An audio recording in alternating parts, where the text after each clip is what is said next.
served up for you tonight on Cooking with Ed, sirloin steaks, Parmentier potatoes, and a buttered leek.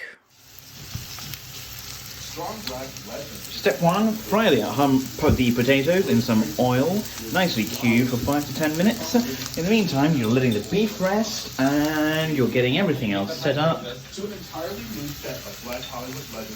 the Parmentier potatoes in the oven. And so that's about 5 minutes in. Just stir them about so that they're all brown and are not stuck to the pan.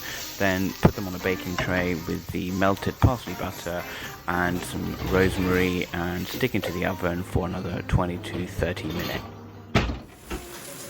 And the final part of all of this is cooking the sirloin steaks. You basically want to cook them 2.5 minutes either side for medium rare, whilst also doing the buttered leeks, making sure that the potatoes don't burn, and then plating everything up beautifully.